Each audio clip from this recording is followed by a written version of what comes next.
तुकया भक्त मधुसूदन, लेखांक 5 मधुसूदन महाराज हे स्वतःला तुकया भक्त म्हणून घेतात.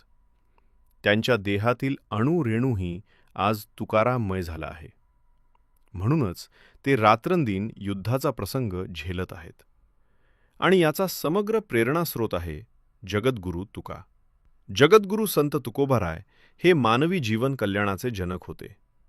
मानवहित आणि जनकल्याण याला एक विशेष महत्त्व देऊन जगद्गुरू तुकोबारायांनी आनंदाचे डोही आनंद तरंग असं जगण्याचं तत्त्वज्ञान आपल्या अभंगातून व्यक्त केलं. ते तरुणाईला योग्य दिशा देणारे तत्त्वज्ञ होते. सर्वसामान्य, गोरगरीब, कष्टकरी जनतेबद्दल त्यांना आपुलकी वाटत असे.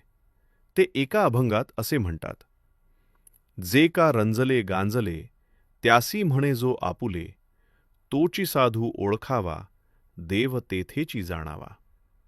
रंजल्या गांजल्या घटकांना सहकार्य करणे हा सद्भावनेतून रुजवलेला लोककल्याणकारी मार्ग जगद्गुरू तुकोबारायांनी त्यांच्या जीवनचरित्रातून आचरून दाखविला आणि खऱ्या साधुत्वाचे दर्शन घडवले.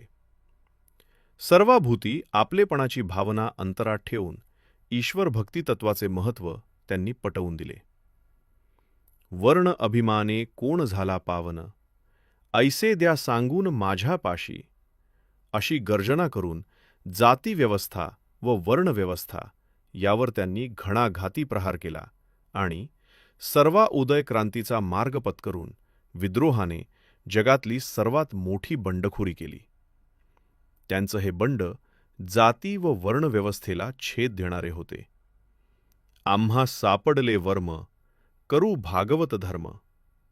हा संत नामदेवांचा भागवत अर्थात वारकरी धर्म उज्ज्वल केला, जो आम्हा सर्व पायकांना आधारभूत ठरला. अध्यात्म, तत्वज्ञान, मोक्ष या रहस्याची पोलखोल करून विश्वात्मक वारकरी धर्माच्या भक्ती परंपरेची जननी म्हणून महाराष्ट्राला एक अलौकिक असा संतभूमीचा दर्जा मिळवून दिला. खरोखर जगद्गुरू तुकोबाराय यांना प्राप्त झालेल्या या अनुभूतीला साकार करण्याचं एकमेव माध्यम म्हणजेच त्यांची तपोभूमी, साधनाभूमी, साक्षात्कार भूमी म्हणून गणल्या जाणाऱ्यामध्ये भामचंद्र पर्वत, भंडारा पर्वत आणि घोराडेश्वर पर्वत ही स्थळे विशेषतः आपण लक्षात घेतली पाहिजेत.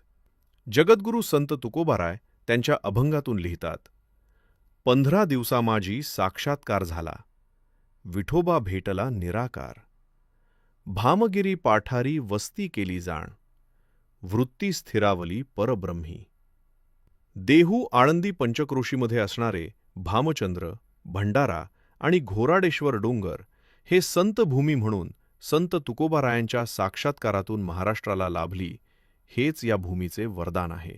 इति संकलन आणि लेखन विजय दणाणे.